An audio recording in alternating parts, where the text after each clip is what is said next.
जय हिंद, वंदे मातरम। दोस्तों स्वागत करते हैं एक बार फिर से आपके अपने चैनल बीटीए न्यूज पर। जी आपके लिए लेकर आए हैं कर्नाटक राज्य की 224 विधानसभा सीटों को चौंकाने वाला संपूर्ण एंड लेटेस्ट ओपिनियन पोल।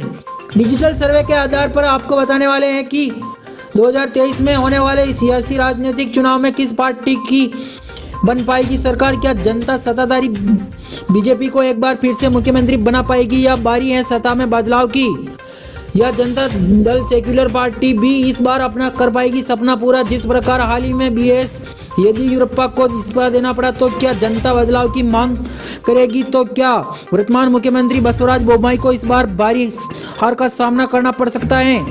तो तमाम जानकारी देने वाले आपको इस वीडियो के माध्यम से, तो वीडियो में अंत तक जरूर बने रहना है। साथ ही चैनल पर नए हो तो चैनल को सब्सक्राइब कर छोटी सी बेल आइकन को दबा ले, जिससे आप देख सके ऐसी न्यूज अपडेट वीडियो सबसे पहले, और जिससे हम जैसे निष्पक्ष पत्रकारों का भी मनोबल बढ़ता रहे। तो जी दोस्तों, आपका बिना समय गवाए ले चले वीडियो की ओर। तो बात कर लेते हैं कर्नाटक की 224 सीटों की। तो किस पार्टी के खाते में कितनी कितनी सीटें जा सकती हैं। तो हमारे सामने सबसे पहले निकल कर आ रहा है बीजापुर की 10 सीटों में से बीजेपी अपने खाते में 5 सीटें जमा करती दिखाई दे रही है। वहीं इंडियन नेशनल कांग्रेस पार्टी के खाते में 3 सीटें देखने को मिलती हैं और जेडीएस पार्टी यानी कि जनता दल सेक्युलर पार्टी के खाते में 2 सीटों के साथ खाता खुलता हुआ दिखाई दे रहा है दोस्तों।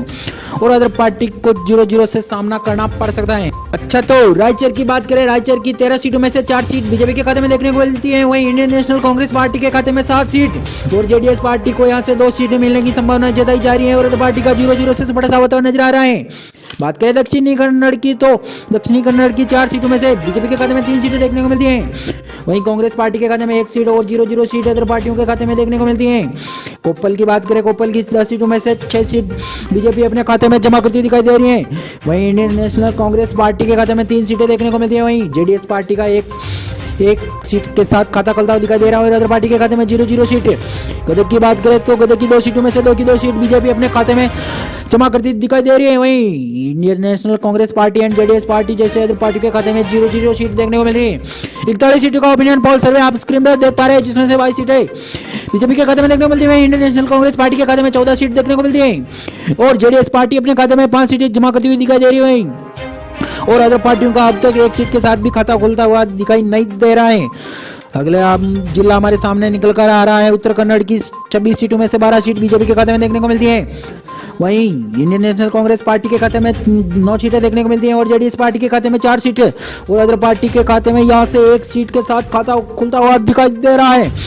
हसन की बात करें, हसन की 4 सीटों में से 1 सीट बीजेपी के खाते में और 2 सीट कांग्रेस पार्टी के खाते में देखने को मिलती है। वही 1 सीट जेडीएस पार्टी के खाते में देखने को मिलती है। यानी कि बीजेपी एंड जेडीएस पार्टी को समान सीटें देखने को मिलती हैं और अदर पार्टी का 0-0 से बड़ा सरकार नजर आ रहा है। चित्रदुर्ग की बात करें, चित्रदुर्ग की 7 सीटों में से 4 सीटें बीजेपी के खाते में देखने को मिलती है। वहीं इंडियन नेशनल कांग्रेस पार्टी के खाते में 2 सीट और 1 सीट जेडीएस पार्टी के अपने खाते में जमा करती हुई दिखाई दे रही है और अदर पार्टी का 0-0 से बड़ा साफ। चिकमंगलुरु की बात करें तो 9 सीटों में से 5 सीटें बीजेपी अपने खाते में लेती हुई दिखाई दे रही हैं। वहीं कांग्रेस पार्टी को 3 सीटें जा सकती हैं और जेडीएस पार्टी के खाते में 1 सीट और अदर पार्टी के खाते में 0-0। बीजेपी की बात करें 13 सीटों में से 7 सीट बीजेपी अपने खाते में लेती हुई दिखाई दे रही है। वहीं कांग्रेस पार्टी को 2 सीटों तक ही सीमित रह पा रही है और 4 सीटों पर जेडीएस अपना परचम दिखा रही है और अदर पार्टी को 0-0 सीट मिलती हुई नजर आ रही है। गुकबंगा की बात करें, गुकबंगा की 2 सीटों में से 2 की 2 सीट बीजेपी अपने खाते में लेती हुई दिखाई दे रही है। वहीं कांग्रेस पार्टी के खाते में 0-0 सीट है, जेडीएस एंड अदर पार्टी जैसे के खाते में भी 0-0 सीट देखने को मिल रही है।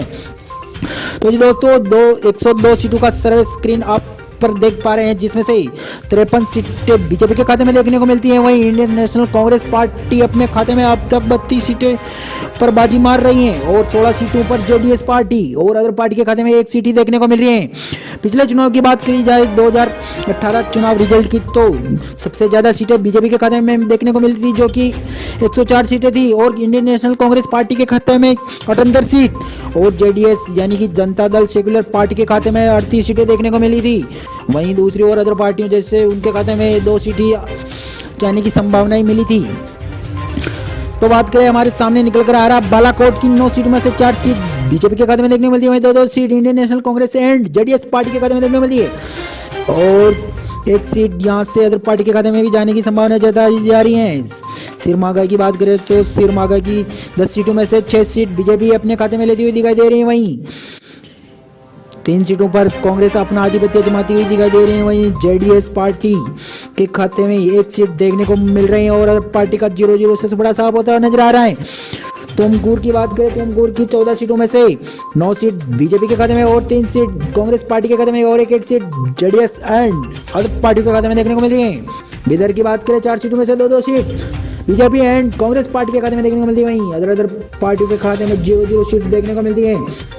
हमारे सामने निकल कर आ रहा है अवेरी की 4 सीट में से 3 सीट बीजेपी अपने खाते में लेती दिखाई दे रही है। वहीं इंडियन नेशनल कांग्रेस पार्टी का यहां से 1 सीट के साथ खाता खुलता दिखाई दे रहा है और पार्टी का 0-0 से सामना करना पड़ सकता है। तो जी बात करें यमुनानगर की 12 सीटों में से 4 सीट बीजेपी के खाते में देखने को मिलती है। वहीं 5 सीटें इंडियन नेशनल कांग्रेस पार्टी के खाते में और 2 सीट जेडीएस पार्टी के खाते में देखने को मिलती है। वहीं अदर पार्टी के खाते में 1 सीट 155 सीटों का सर्वे स्क्रीन पर आप देख पा रहे हैं, जिसमें से 81 सीटें बीजेपी के खाते में देखने को मिलती है। वहीं 48 सीटें इंडियन नेशनल कांग्रेस पार्टी के खाते में और जेडीएस पार्टी के खाते में 22 सीटें देखने को मिली और पार्टी के खाते में अब तक 4 सीटें जाने की संभावनाएं जताई जा रही हैं।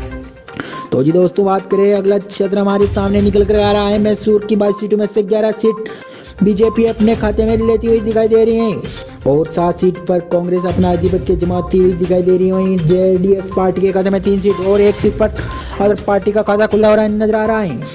और बेसलार की बात करें तो बेसलार की 5 सीटों में से 2 सीट बीजेपी कांग्रेस के खाते में देखने को मिलती है। वहीं बीजेपी के खाते में 3 seat and 0-0 seat JDS and other party के खाते में देखने को मिलती है।